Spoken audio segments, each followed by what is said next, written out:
എല്ലാവർക്കും നമസ്കാരം. 2024 നവംബർ 14 ശിശുദിനം രാവിലെ 7 മണിക്ക് കങ്കുവ ഫാൻ ഷോ കണ്ടു കഴിഞ്ഞ് വന്നിരിക്കുന്ന ഇരിപ്പാണ് നിങ്ങൾ ഈ കാണുന്നത്.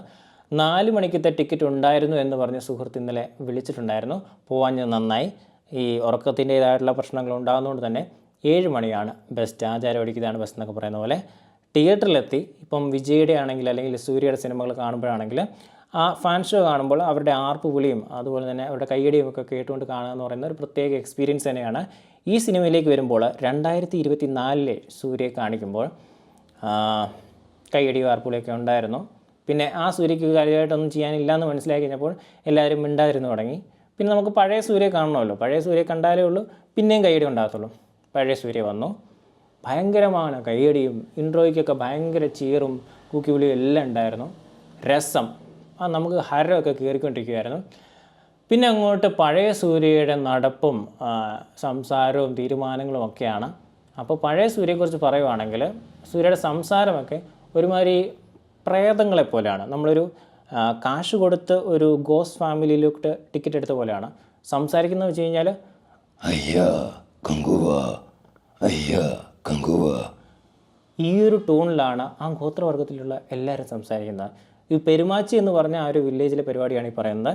സിനിമ തുടങ്ങുമ്പോൾ തന്നെ, അതായത് ഈ പഴയ ഗോത്രവർഗ്ഗക്കാരെ കാണിക്കുമ്പോൾ തന്നെ ഗെയിം ഓഫ് ത്രോൺസ് എന്ന രീതിയിൽ 5 വില്ലേജസിനെ കുറിച്ചൊക്കെ പറയുന്നുണ്ട്. അതൊക്കെ രസമുണ്ടായിരുന്നു. അതിൽ പെരുമാച്ചി എന്ന് പറഞ്ഞ വില്ലേജിലാണ് നമ്മുടെ സൂര്യൻ ടീംസ് ഉള്ളത്. ഇവരുടെ ഒരു ഗെറ്റപ്പ് എന്നൊക്കെ പറഞ്ഞു കഴിഞ്ഞാൽ നമ്മുടെ കടലിലെ കക്കമാല വെച്ചിട്ടുള്ള കുറേ ആഭരണങ്ങളും അതുപോലെ തന്നെ തലയോട്ടുകളുടെ ശേഖരമുള്ള കുറച്ച് പരിപാടികളും പിന്നെ ഡ്രസ്സിലൊക്കെ എന്തൊക്കെയൊക്കെയോ തോലും പരിപാടി. ഒരു ഹുഡി ഇട്ടുള്ളൊരു സീൻ വരെയുണ്ട്. അതായത് നമ്മുടെ സൂര്യ രാവിലെ ഹുഡി ഇട്ട്, അതും ലെതറിൻ്റെ ഹുഡിയാന്ന് തോന്നുന്നു, ആ തോല് കൊണ്ടുണ്ടാക്കിയ എന്തൊരു ഹുഡിയാണ്. രാവിലെ ഈ മഞ്ഞത്തിങ്ങനെ യാത്ര ചെയ്യുമ്പോൾ എതിരാളികൾ വരുന്നൊരു സീനൊക്കെ ഉണ്ട് ഈ സിനിമയിൽ. ആൻഡ് ഫൈറ്റിലേക്ക് വരുവാണെങ്കിൽ റബ്ബർ തോട്ടത്തിലെ അടി കൊള്ളത്തില്ലായിരുന്നു. പിന്നെ സമുദ്രത്തിലുള്ള അടി അത് കുഴപ്പമില്ലായിരുന്നു. പിന്നെ ഇതിൻ്റെ 3D എഫക്റ്റിനെ കുറിച്ച് പറയണം. 3D എഫക്റ്റ് എന്ന് പറഞ്ഞു കഴിഞ്ഞാൽ ഗംഭീര പരിപാടിയാണ് അവന്മാർ 3Dയിൽ പിടിച്ചിട്ടുള്ളത്. സാധാ 3D സിനിമകളൊന്നും പോലൊന്നുമല്ല. ഇതിൻ്റെ അകത്ത് അമ്പ് വരുന്നതും അതുപോലെ തന്നെ വെടിയുണ്ട നമ്മുടെ നേരെ വരുന്നതൊക്കെ കിടുവായിട്ട് തന്നെ വന്നിട്ടുണ്ട്. അതിൻ്റെ കൂടെ തന്നെ ഈ മഴത്തുള്ളികളാണെങ്കിലും ചെറിയ ചെറിയ സാധനങ്ങളാണ്. അതിൽ ഓരോ സീനിലും 3Dയുടെ ഇമ്പോർട്ടൻസ് വളരെ നൈസായിട്ട് കൊടുത്തിട്ടുണ്ട്. ഇനിയിപ്പോൾ സൂര്യ സംസാരിക്കുമ്പോൾ തുപ്പിൽ തെറിക്കുന്നവരെ ആണെങ്കിലും 3D ആയിട്ട് നമ്മുടെ നേരത്ത് വന്ന് ഇങ്ങനെ കൊടുക്കുന്ന പോലെ നമുക്ക് തോന്നും. ആ രീതിയിൽ അവന്മാർ 3Dയിൽ പണിയെടുത്തിട്ടുണ്ട്. പിന്നെ സെക്കൻഡ് ഹാഫിൽ ഇതിൻ്റെ അകത്ത് ഈ പെണ്ണുങ്ങളുടെ ഒരു അടിയുണ്ട്. ആ അടി പൊളിയായിട്ട് അവന്മാർ ചെയ്തിട്ടുണ്ട്. അതിൽ പിന്നിൽ അവന്മാർ നല്ല രീതിയിൽ കഷ്ടപ്പെട്ടിട്ടുണ്ട്. ബാക്കിയുള്ളതൊക്കെ കഷ്ടപ്പെട്ടിട്ടില്ലെന്നല്ല പറയുന്നത്, ബാക്കിയുള്ള കഷ്ടപ്പെട്ടിട്ടുണ്ട്, പക്ഷേ വർക്കൗട്ട് ആയിട്ടില്ലെന്നാണ് പറയാനുള്ളത്.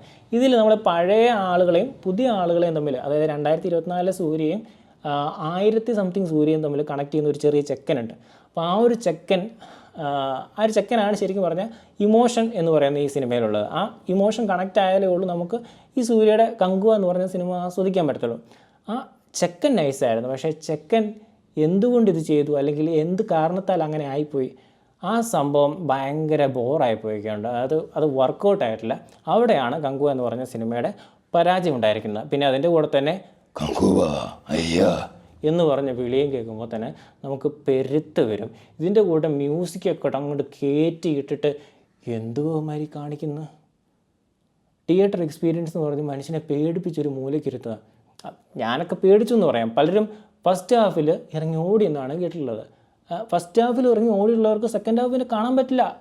അതുകൊണ്ട് മാത്രമാണ് ഞാൻ സെക്കൻഡ് ഹാഫ് വരുന്നത്. കാരണം സെക്കൻഡ് ഹാഫിൽ എന്തെങ്കിലും ഉണ്ടാകും എന്നുള്ളൊരു പ്രതീക്ഷ ഉണ്ടായിരുന്നു. സെക്കൻഡ് ഹാഫിൽ കാര്യമായിട്ടുള്ള ഫൈറ്റുകളുണ്ടായിരുന്നു, അതുപോലെ തന്നെ സർപ്രൈസ് എൻട്രികളുണ്ടായിരുന്നു.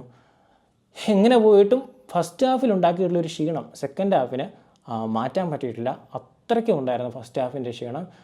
മടുപ്പിച്ചെന്ന് പറഞ്ഞു കഴിഞ്ഞാൽ ഇതുപോലെ മടുപ്പിക്കുന്നൊരു ഫസ്റ്റ് ഹാഫ്, തല തെറിച്ചു പോയ ഫസ്റ്റ് ഹാഫ്, സഹിക്കാൻ പറ്റാത്ത രീതിയിലുള്ള പരിപാടികളാണ് പിടിച്ചിട്ടുള്ളത്. അതായത് സൂര്യ എന്തൊക്കെയോ കിടന്ന് അലറുകയാണ്, സൂര്യ എന്തൊക്കെയോ പറയുകയാണ്, അവിടെ കളിക്കുന്നു ഇവിടെ കളിക്കുന്നു, അതിൻ്റെ ഈ ക്യൂ പറഞ്ഞു കൊടുക്കുന്ന രീതിയിലുള്ള അഭിനയങ്ങളൊക്കെയാണ്. കൃത്യമായിട്ട് നമുക്കറിയാം.